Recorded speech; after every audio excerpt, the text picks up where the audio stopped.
We are actually recording this during the holiday season. So if you're watching this on YouTube, that's why you see the gorgeous Kerri Ho accompanied by her Merry Christmas. And I have my sparkly lights as well. And that's okay because the wonder and the magic still continue. My dear friend Kerri, thank you for joining me for this cafecito. This has been a long time coming, a long time coming. How are you Really today? has. It really has, but I'm super excited, and I've got my mug with drink. I'm ready. I'm ready, girl. I know, I love it. Even with your son, a good, it's a songbird tree, which you're going to tell us more about here in a minute. Yes. But I already got to brag on you a little bit in the show opener. But for all of our listeners, especially if this is the first time that they're getting to hear and see you, I tell us a little bit about yourself and especially where you are seeing me from. Absolutely. Yep. So my name is Kerri Ho. I'm a voice coach from Melbourne, Australia. So we are like so many miles away, but goodness me, how good is it that we can have this friendship and this conversation? And yeah, I've been a voice coach, working with singers for about 18 plus years.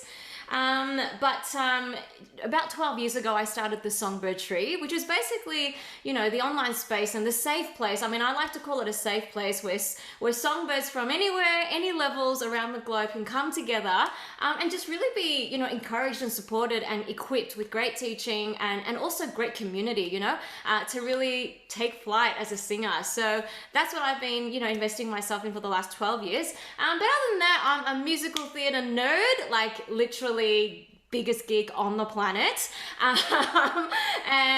Yeah, I love all things musical theatre. I love all things Julie Andrews and Leah Salonga, just to add to that. And I'm a bookworm, and I also just love good food with great people. That's my thing. I love it. And Carrie and I constantly fantasize and dream about the day when we can actually go together and I can be a foodie with her, whether it's in Australia or you here in the United States. So I love it. It does not feel that far away. And so thank you for taking time out of your busy schedule just to encourage us. And I am so excited I know of this story firsthand because I've had the honor of you inviting me into this journey. But for anyone listening, Kerri has a pretty powerful story. First off, just a quick recap of how you started teaching, because I think that enhances the power of your story that you're going to share here in recent years, even more so. Because a lot of people will look at us as voice teachers or voice professionals and think, oh, she's always aspired to do that. But that wasn't necessarily your story. So you want to give us a quick recap as to how you started teaching. Okay, how long do you have? But yes, quick recap. I know, right? Um, yeah, I Well, did. business. Yeah, you did not go to school for this, right? So tell us a little bit about Yeah. how that started and how you got into it. Yeah, Yeah. definitely. Yeah. So, no, I didn't start off doing this as my career. My dream was always to study music at university, but when I told my parents that, they, not because they were being mean, but because they really didn't want me to starve or to do, basically struggle, they were like, well, if you're going to do that, you may as well go and live on the streets now, kind of thing, right? And so obviously they were not very supportive of that for good reason. So I went into a corporate career. I did a Bachelor of Commerce at university. And I started out in one of the big four global accounting firms. And of course, after a couple of years of doing that, I just realized that this was just not me. It was sucking the soul out of me. Music has always been my thing. And even as I was in the corporate world, even when I was studying commerce at university, I was already teaching music. So I was teaching piano at music schools and stuff, and all the things. But I never thought, one day I'm gonna be a singer, a professional singer and a vocal coach. That literally never crossed my mind. I just thought I was gonna climb the corporate ladder. I was gonna be successful, quote unquote, and my parents were going to be so proud of me. But 2 years after being in the corporate world, I just couldn't do it anymore. So I did quit my job. My parents stopped speaking to me for about 3 months because they just couldn't understand my decision. I was doing well in the corporate world. That's a thing, right? I got to put on a suit every day, and I was getting paid, well, and all that kind of stuff, and all the status and the prestige, I guess, that comes from having a corporate career. So they didn't understand what on earth I was trying to do. But I just knew, Mel, in the depths of my soul and my heart, that I had to give this music career a go. I just had to step out, take a leap of faith, and just see what happened, you know? And I figured, look, if it fails, I can always go back, right? And so that's what I did. So in 2004, I quit my job and I went, all right, here goes.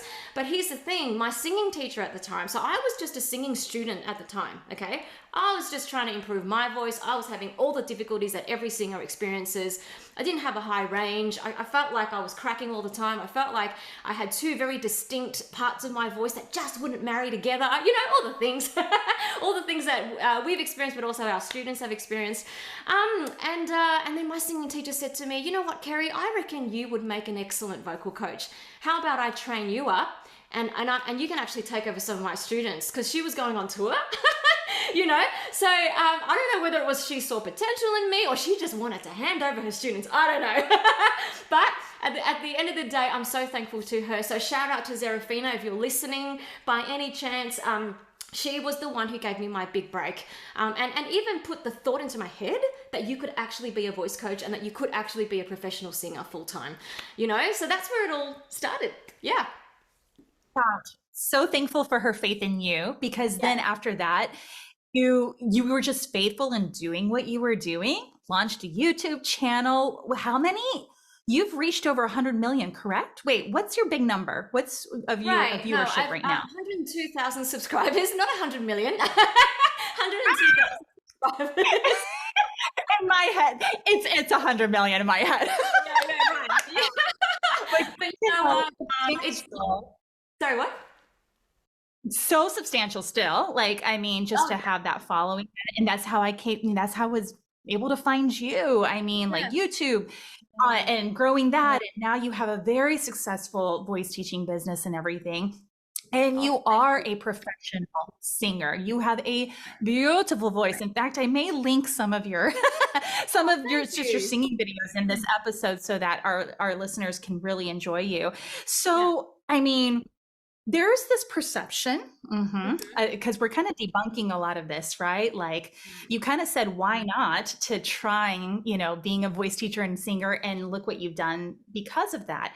There's this Yeah. perception that because we are voice professionals, Yes. be it as artists, as Yes. teachers, that we're also immune to certain things, right? Mhm. Like, Mhm. and there's this stigma in our world that, thank heavens, we are seeing dissipate, that if there is a singer with vocal injury, they Mm. did something wrong. Right. They did Right. something wrong in their Uh-huh. technique. They misused somehow. They did this, they did that. And all the onus is on poor technique. And again, like I said, thankfully, we're seeing a shift in that. We're hearing more stories. Yeah. And yours, my dear, is a very powerful story. That wasn't necessarily that. Can you walk us through, Mm. your journey with vocal injury, and, like, yes, voice teacher, professional singer, and this is what went down. Yep, 100%, and so before I go into my own story, I guess I just wanted to paint a picture. Like when we talk about say sports people, like celebrity, famous sports people, right? And they injure themselves. Everybody sees that as really normal. Like, yeah, of course, because they're playing their sport at the highest elite level. They're training for hours and hours every day. It's clearly normal if they have an injury. And I just want to explain to all your listeners out there that as vocal professionals, we are also athletes. We're vocal athletes, right? The way we use our voice, it's very muscular, right? The vocal folds themselves are muscle, right? And everything around it is muscle.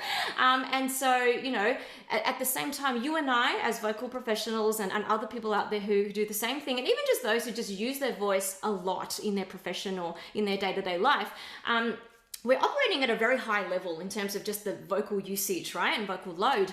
And so that's why we're actually more prone to getting injured, because of the level of which we are using our voice, And so my journey was, this was last year. So it was only last year. My goodness, I just realized.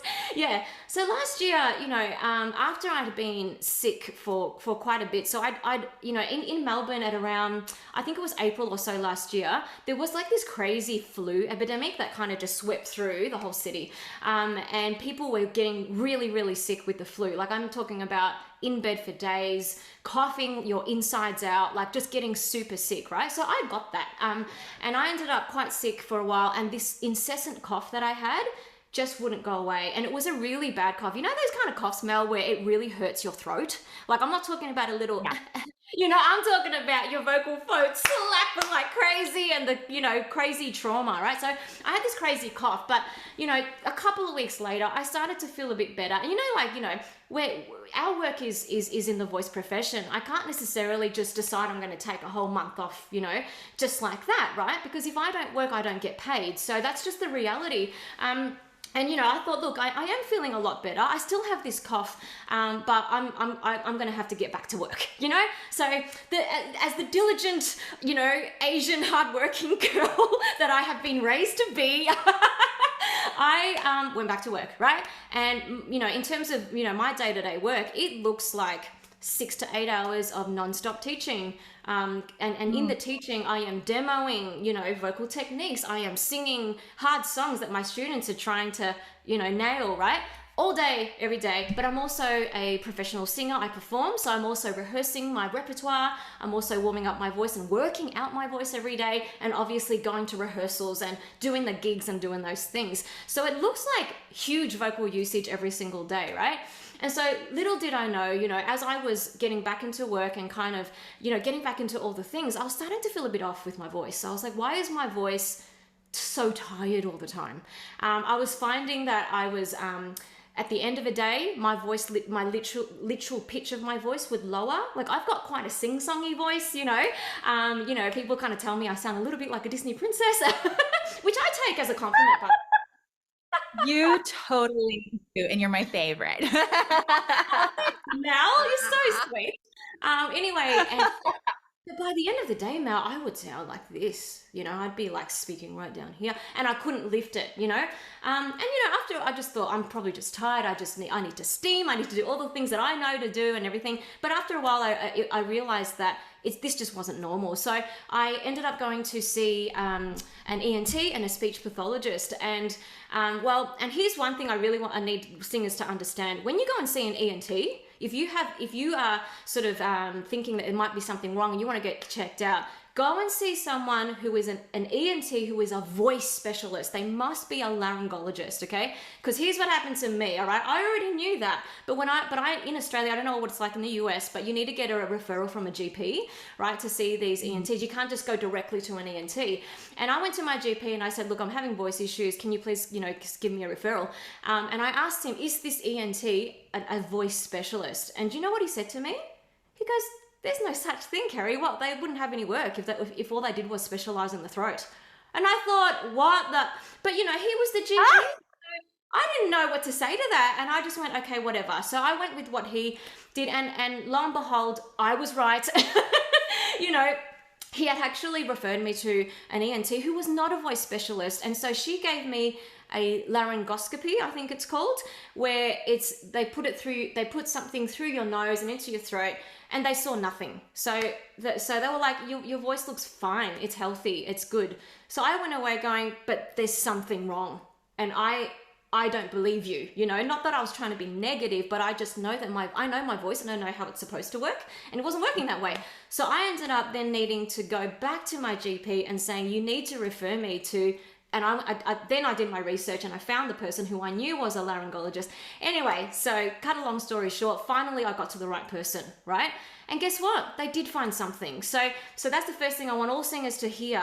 You must be very strong in requesting an ENT that is a voice specialist, and better for you to go and do your research yourself and actually ask to be referred to a certain doctor rather than just trusting your GP to know, because they are general practitioners, right? At the end of the day, they don't know everything and the intricacies of the voice.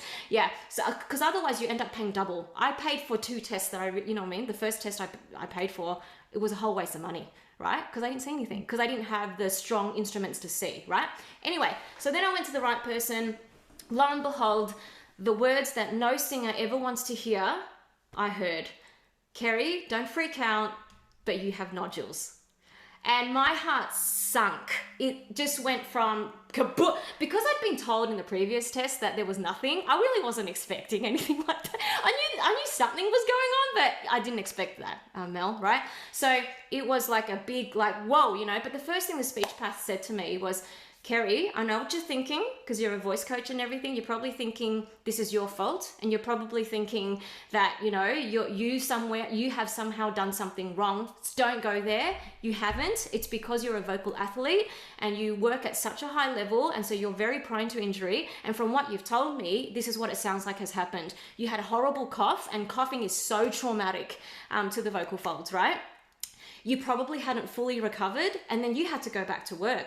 So with not fully recovered vocal folds, you then went back to work. You had to use your voice so insanely, heavy load all day, every day. Your voice just didn't have time to heal. You probably pushed a little bit because you were trying to overcompensate. You're trying to get through your day. You know what I mean? So, like when your voice isn't optimal, so in other words, my voice was already a bit frayed from all the coughing, you kind of go, you overcompensate. You go, I'm going to have to work harder. Do you know what I mean? Your body just does that. It's not like you're trying to, but your body just goes, you got to get through this, girl. So I'm going to push it. I'm going to work a bit harder. And she goes, and probably because of that, as well as your acid reflux issues, because I've got acid reflux and LPR, which just sits in your throat, and and that irritates it as well. So all of that combined is probably why, But she also reassured me, your nodules are the size of a pinprick. They can be pinprick all the way through to a pea, like a big, pea. It's a pinprick. Yeah. So she was like, this is completely solvable. We're going to get you out. And I had a gig in a month's time. And I said, should I cancel my gig? And they were like, no, we're going to help you. We're going to do the therapy. You're going to be fine. Oh, sorry. I think my gig was 2 months away. And I was ready to cancel everything, Mel. I was like, do I cancel everything? Do I stop teaching? Do I this? Do I that?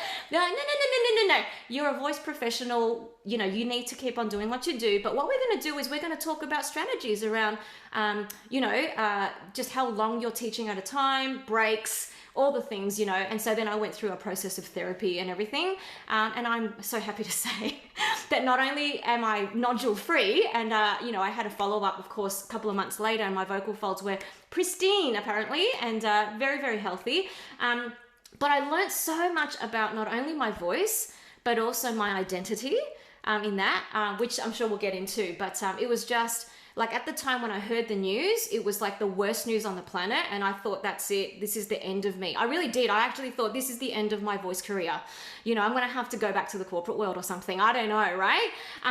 But it certainly wasn't. And if anything, was actually a new beginning for me.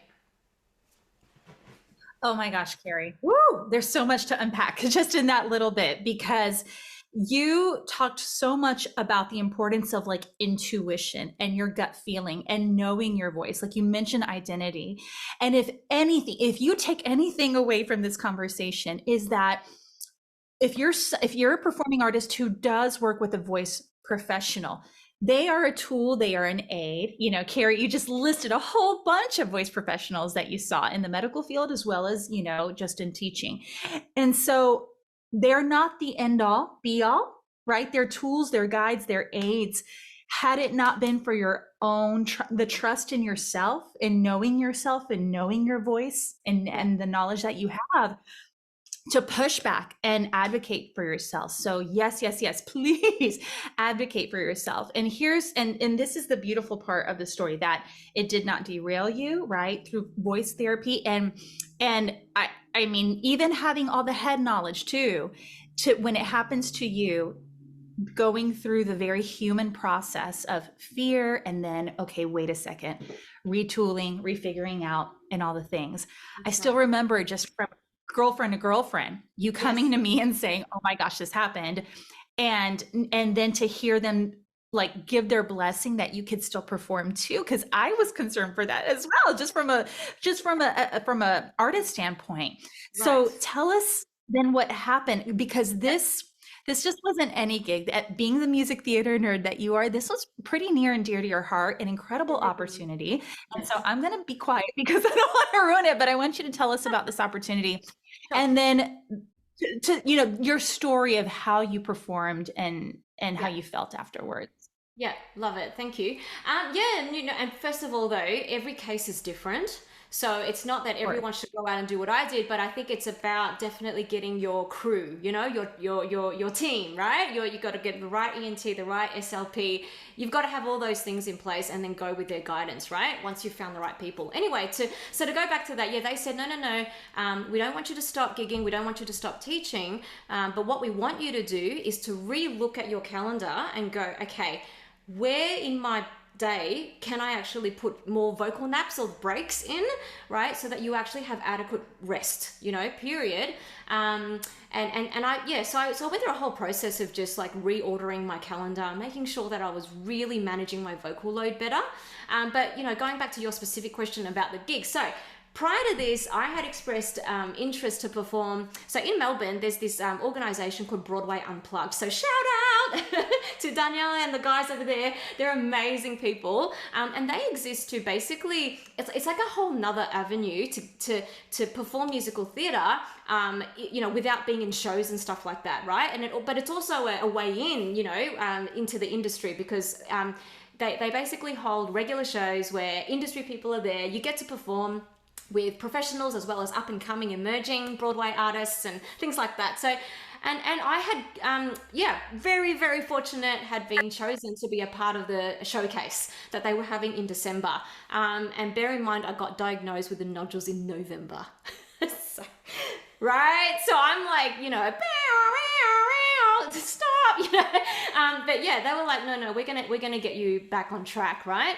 And so the first thing, they prescribed for me medication for my acid reflux that we really needed to just sort of curb that down, so that wasn't an issue we needed to deal with. And then after that, it was therapy.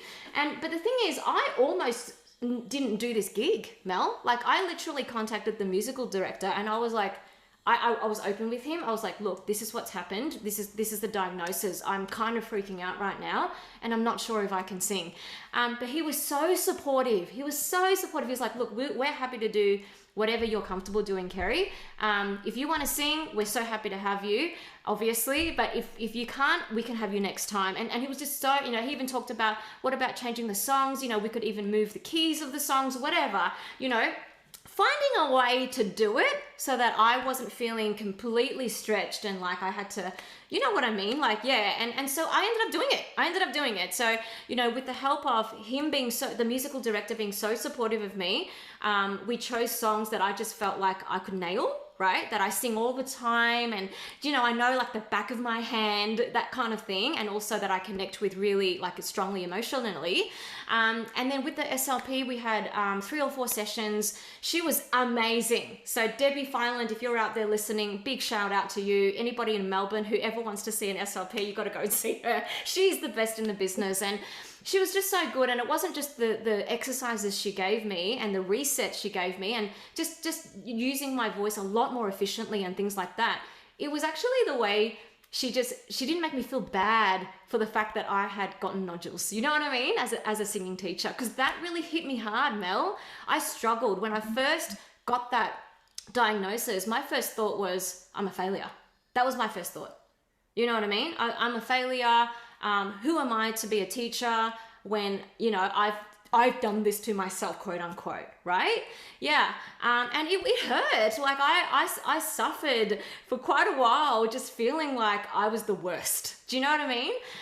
But going through this process and, the support of the SLP, the music director at Broadway Unplugged, of friends like yourself and others and my family who were praying for me and everything, I kind of realized, I've got to dig deeper than this because this does not define me. Do you know what I mean?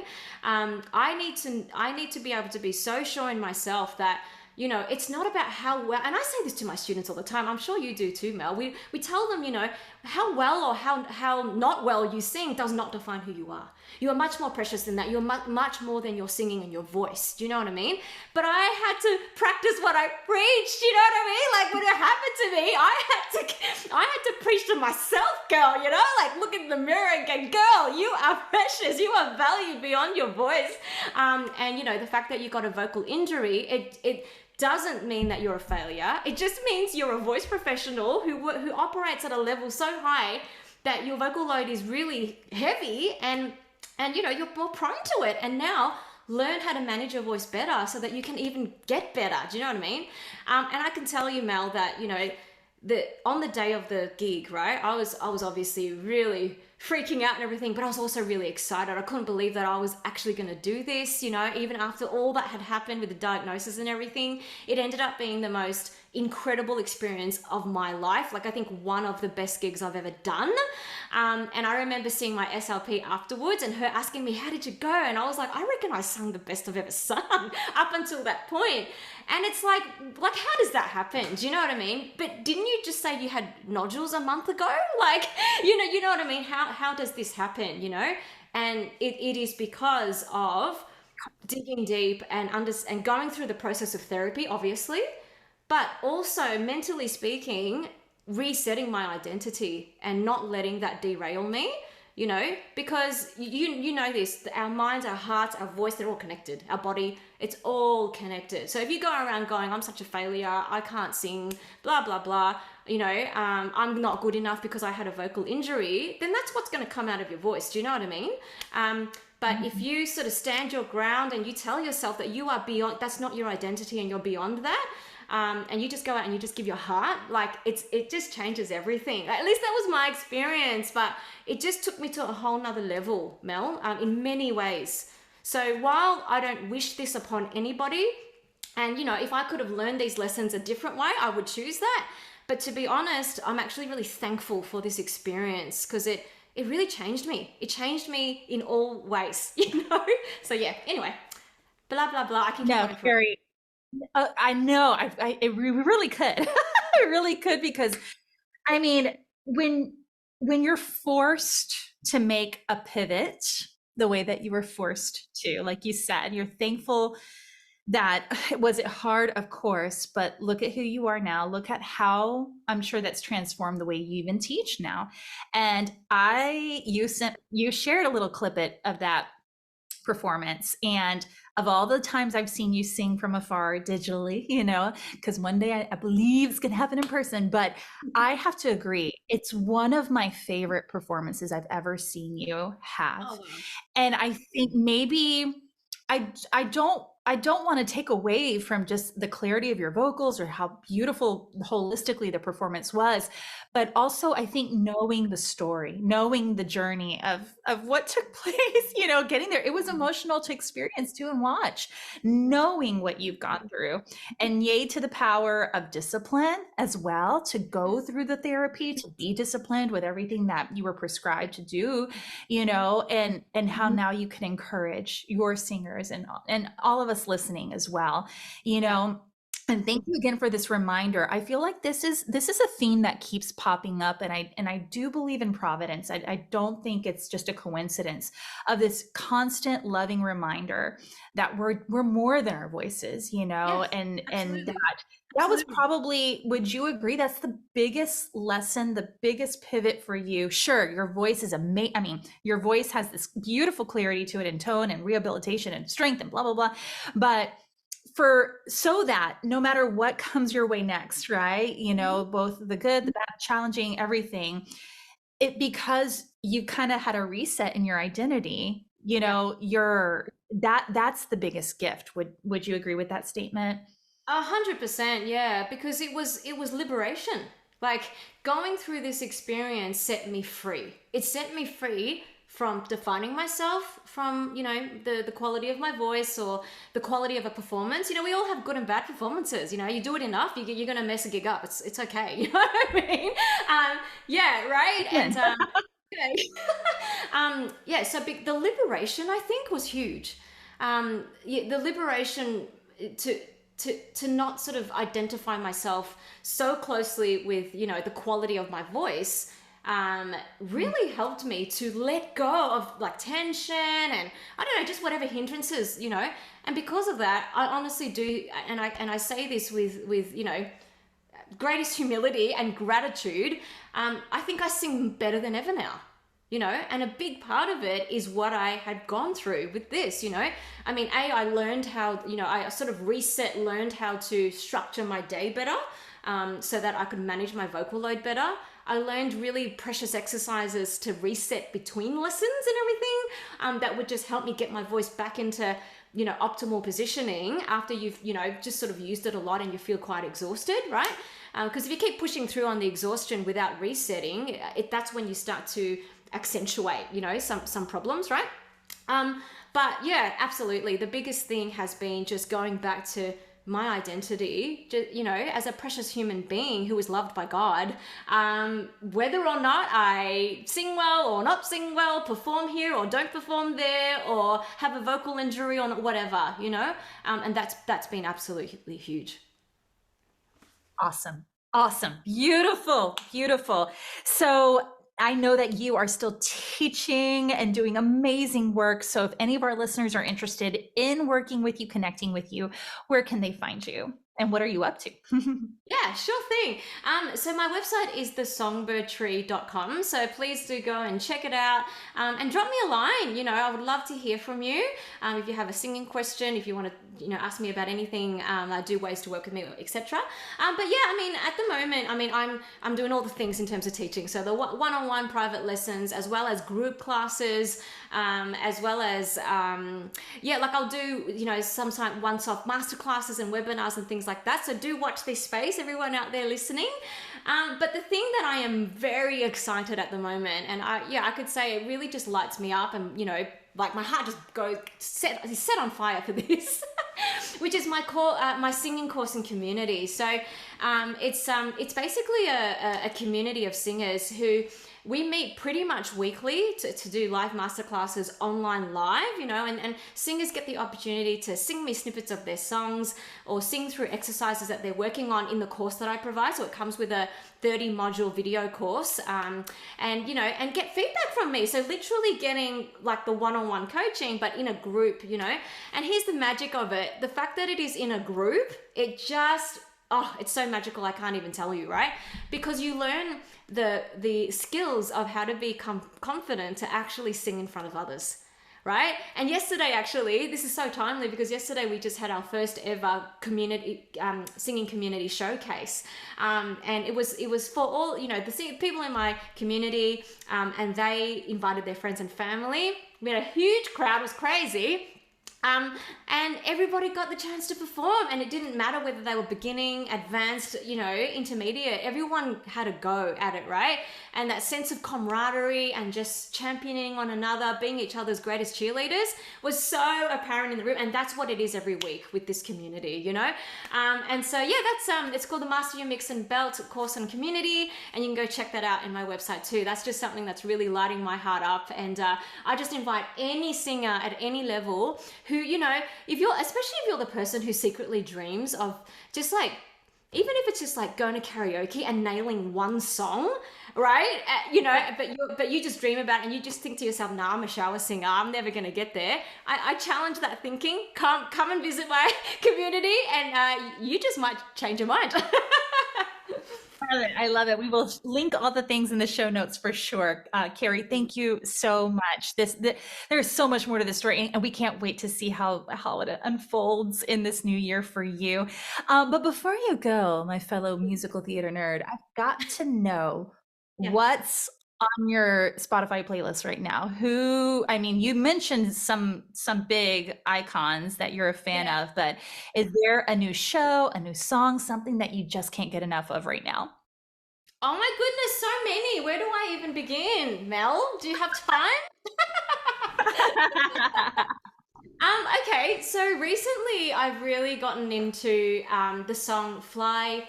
Is it called Fly Me Away? Now I'm terrible with titles. I think it's called Fly Me Away. Fly, Phoebe Can. fly away. From Catch Me If You Can? Yeah. Uh-huh. Yes. Yeah. Yes. So that's been a really cool song that I'm absolutely loving and really want to learn. Oh, and last night I actually just watched it's kind of an old, no, it's not old. It came out in 2020. Do you know the Christmas movie Jingle Jangle? Yes. Yes. So there's a song in there that last night I just went, this is a great song. And it's called the square root of impossibility or something like that. And it's sung by the little girl, and it is amazing. It's all about just like going for the impossible and reaching, taking a leap towards your dreams and everything. Absolutely blew me away. So that's a song that I'm absolutely loving right now. Other than that, Hades Town, When the Chips Are Down. Oh my gosh, that song with the three ladies. Tell me that's not the best harmonizing song ever. Like, one day you and I and someone else, we got to get together and sing this. We have to figure out who the third fate is going to be, because I would be so down for that. Down when the chips are down. Yes. I love it. That's right. Oh my god. Oh, sorry, I'm just going to give you one more. I just discovered. So in Australia, we don't actually get all the Broadway shows that you guys get in the US. It's just so sad. I really need to move. But anyway, but there's a new musical out on Broadway now called Shucked. It's about growing corn. Yes. Of all things, but the music is very joyful. I just realized that it's super joyful. So I was really enjoying that as well recently. It's really, really popular here in the US as well. So, oh my gosh, Kerri, thank you so much again for having this cafecito with me and all the things. And can't wait to see what you're up to in 2024, girl. Thank you so much. Cheers to you and to everyone out there. And thank you so much for inviting me to have this conversation with you, Mel. You're amazing.